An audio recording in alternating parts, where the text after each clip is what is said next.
வீட்டில் இருக்கக்கூடிய பொருளை வச்சு பன்னீர் ஃப்ரையும் எப்படி செய்யலாங்கிறத பார்க்கலாம். பன்னீர் ரொம்ப சாஃப்டாக இருக்கும். Hello friends, welcome to Shashtiya kitchen. நம்ம கிச்சனில் பன்னீர் எப்படி செய்யலாங்கிறத பார்க்கலாம்.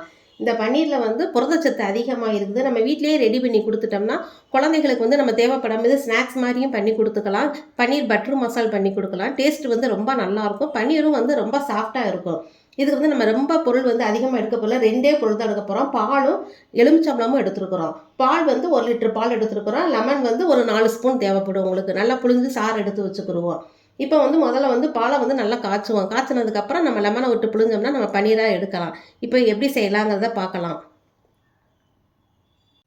இப்போ நம்ம பன்னீர் செய்கிறதுக்கு பாத்திரம் நல்லா கொஞ்சம் கடி கனமான பாத்திரம் எடுத்துக்கிடுவோம். கொஞ்சோண்டு தண்ணி ஊற்றிக்கிடுவோம். ஒரு 1/4 டம்ளர் தண்ணி ஊற்றிக்கிடுவோம். தண்ணி ஊற்றினதுக்கப்புறம் பால் பசும்பால் நைட் சேர்த்துருக்கோம். நீங்கள் ஃபுல் க்ரீம் பால் எடுத்திங்கன்னா பன்னீர் ஜாஸ்தியாக கிடைக்கும். கொஞ்சம் தண்ணி ஊற்றும் போது பால் அடியில் பிடிக்காது, அடி பிடிக்காது.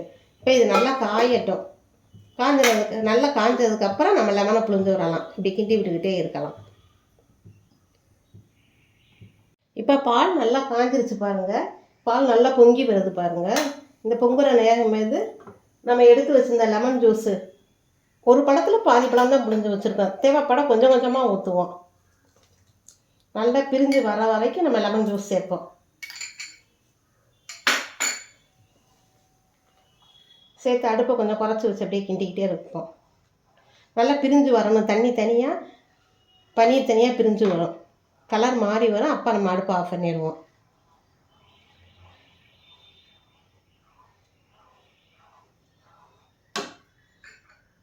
கொஞ்சம் கொஞ்சமாக சேர்ப்போம். ஒரு 4-5 ஸ்பூன் இருந்தாவே போதும். இந்த கலர் மாறிடுச்சு பாருங்க.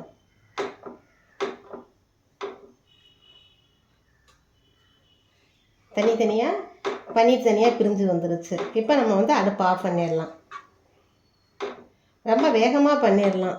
செஞ்சு ரெடி பண்ணி வச்சுக்கிட்டோம்னா 1 வாரம் வரைக்கும் உங்களுக்கு நல்லாயிருக்கும். ஃப்ரீசரில் வச்சோம்னா 10-15 நாள் கூட நம்ம வச்சு யூஸ் பண்ணலாம். இப்போ நம்ம அடுப்பு ஆஃப் பண்ணிடலாம். இப்போ நல்லா பன்னீர் தனியாக தண்ணி தனியாக நமக்கு பிரிஞ்சு வந்துருக்கு. இப்போ நம்ம இதை வடிகட்டி ஃபில்ட்ரு பண்ணி எடுத்துருவோம். வடிகட்டி நல்லா அலசிடுவோம். இதுதான் வேவ் வாட்டர்னு சொல்லுவாங்க. இதை சப்பாத்திக்கு மாவு பண்ணிடுறதுக்கெலாம் யூஸ் பண்ணலாம். உங்களுக்கு இன்றைக்கி என்ன சமையல் பண்ணுறோமோ அதுக்கு யூஸ் பண்ணிக்கோங்க. வச்செல்லாம் யூஸ் பண்ணாதீங்க. ஆனால் இது சத்து ஜாஸ்தியாக இருக்கும். இப்போ நம்ம 1 லிட்டர் பால் தான் சேர்த்தோம். பசுபால்லே இவ்வளோ கிடைக்குது. பாக்கெட் பாலாக இருந்தால் உங்களுக்கு இன்னும் ஜாஸ்தியாக கிடைக்கும்.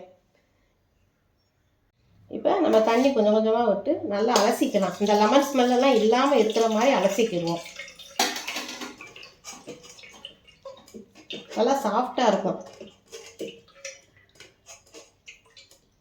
அலசிட்டு அதுக்கப்புறம் ஒரு நல்ல காட்டன் துணியில் வச்சு நம்ம கட்டி விட்டுருவோம். அப்படி அலசுவது தண்ணி நல்லா சுத்தமாக வர அளவுக்கு நம்ம அலசிக்கிடுவோம். நல்லா 2-3 தடவை தண்ணி ஊற்றி அலசி எடுத்துக்கிறோம். அப்போ தான் இந்த ஸ்மெல்லெல்லாம் இல்லாமல் நல்லாயிருக்கும். பன்னீர் நல்லா சுத்தமாக இருக்கும்.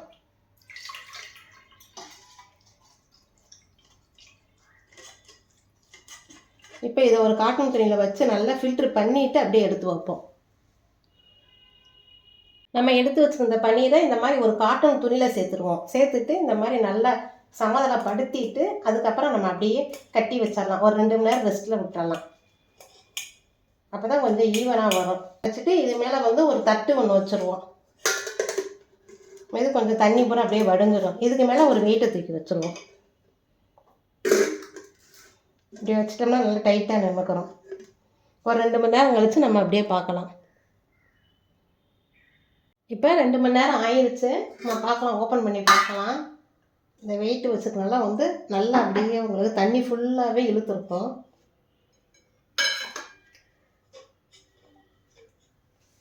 அப்படியே நல்லா செட் ஆயிடுச்சு பாருங்கள். நம்ம இதை அப்படியே கட் பண்ணிவிட்டு ஃப்ரிட்ஜில் எடுத்து வச்சிடலாம். தேவைப்படும் போது நம்ம யூஸ் பண்ணிக்கலாம்.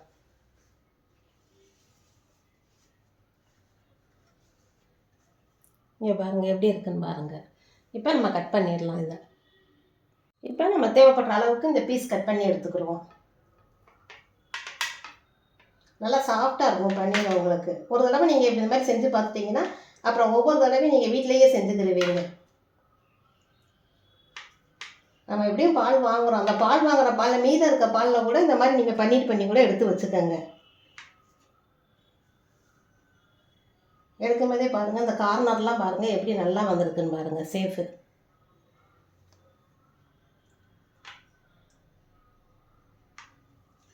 நல்லா பெரிய பெரிய பீஸாகவே நம்ம போட்டுக்கிறோம்.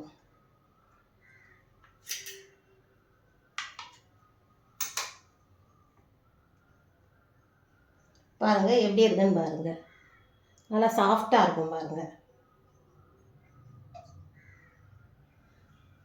நம்ம கடையில் வாங்கி சாப்பிட்றதுக்கு இந்த மாதிரி வீட்டில் பண்ணி கொடுத்தீங்கன்னா குழந்தைகளும் விரும்பி சாப்பிடுவாங்க. நம்ம குழந்தைகளுக்கு ஆரோக்கியமாக வீட்டில் செஞ்சு கொடுத்ததுக்குரிய நம்மளும் திருப்தியாக இருக்கும் நமக்கு. இந்த மாதிரி செஞ்சு பாருங்கள். ஒவ்வொரு பீஸுமே பாருங்கள் எப்படி இருக்குன்னு பாருங்கள். பன்னீர் ஃப்ரை பண்ணுறதுக்கு இந்த பன்னீர் வந்து இந்த மாதிரி நம்ம க்யூபாக ஏற்கனவே கட் பண்ணி எடுத்து வச்சுருக்குறோம். அதை நல்லா சுடு தண்ணியில் வச்சு நம்ம கழுவி எடுத்து வச்சுருக்குறோம். இதுக்கு வந்து மிளகாப்பொடி, நம்ம வீட்டில் வச்ச குழம்பு மிளகாப்பொடி ஒரு 1/4 ஸ்பூனு, கரம் மசால் பொடி ஒரு 1/4 ஸ்பூனு, கருவேப்பிலை கொஞ்சம், உப்பு, மஞ்சத்தூள், நம்ம சஷ்டியா கிச்சனில் போட்டுக்க மஞ்சப்பொடி தான், இதையும் சேர்த்துக்கிறோம். எல்லாத்தையும் ஒன்றா சேர்த்து அப்படியே பெசரிடலாம். பெசரி ஒரு 10 நிமிஷம் ஊற வச்சுட்டு அதுக்கப்புறம் நம்ம தவாவில் போட்டு வறுத்தோம்னா பன்னீர் ஃப்ரை ரெடி ஆயிடும். லெமன் ஜூஸ் ஒரு பாதி பழம் எடுத்து புழிஞ்சு வச்சுருக்கேன், 1 ஸ்பூன் ஆகும் அளவுக்கு. இதை அப்படியே நல்லா ஒரு பெசரி ஒரு 10 நிமிஷம் அப்படியே ஊற வச்சிடலாம். ஊறினதுக்கப்புறம் ஃப்ரை பண்ணால் டேஸ்ட்டு ரொம்ப நல்லாயிருக்கும். குழந்தைங்களுக்கு ஸ்நாக்ஸாகவும் கொடுத்துடலாம், லஞ்சுக்கு கூட கொடுத்துடலாம். உடம்புக்கு ரொம்ப ஆரோக்கியமானது. இந்த மாதிரி நல்லா கலந்து ஒரு 10 நிமிஷம் நம்ம இதை அப்படியே ஊற வச்சுருவோம்.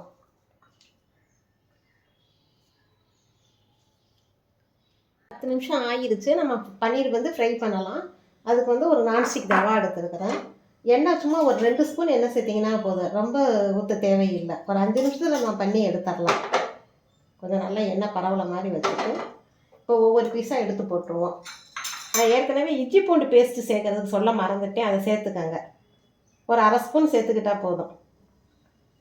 இப்படி ஒவ்வொரு பீஸாக போட்டு ஒரு சிம்மிலேயே வச்சு வேக வைக்கலாம். அப்போ தான் டேஸ்ட்டு ரொம்ப நல்லாயிருக்கும்.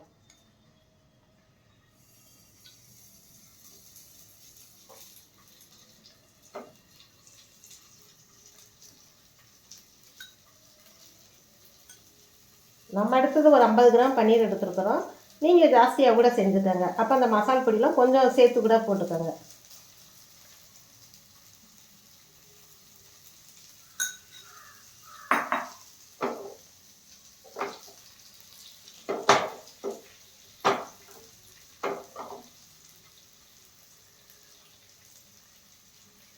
இப்போ 2 நிமிஷம் ஆயிடுச்சு. அப்படியே திருப்பி விட்டுருவோம். தேங்காய் எண்ணெய் ஊற்றி ஃப்ரை பண்ணாமல் டேஸ்ட்டு வந்து ரொம்ப நல்லாயிருக்கும், நல்லா முருகலாக கிடைக்கும். 2 பக்கமும் திருப்பி வச்சு அப்படியே எடுத்துட வேண்டியதான். ரொம்ப வேகமாக பண்ணிடலாம்.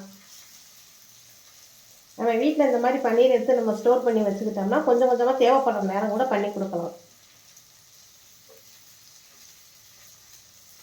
நான்வெஜ் சாப்பிடாத நேரத்தில் குழந்தைகளும் நல்லா விரும்பி சாப்பிடுவாங்க.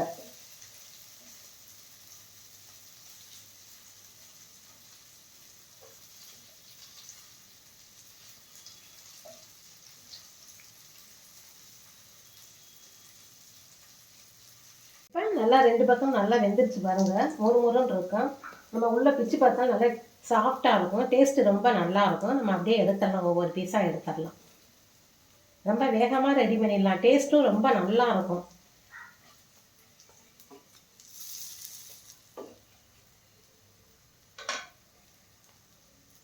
பன்னீர் ஃப்ரை இந்த மாதிரி பண்ணி பாருங்கள், டேஸ்ட்டு ரொம்ப நல்லாயிருக்கும். நம்ம வீட்டிலையே பன்னீர் எடுத்து இந்த மாதிரி செஞ்சு கொடுத்தோம்னா நல்லா ஆரோக்கியமாக குழந்தைங்களுக்கு கொடுத்த திருப்தியாகவும் இருக்கும். இங்கே பாருங்கள், எடுத்து பார்ப்போம்.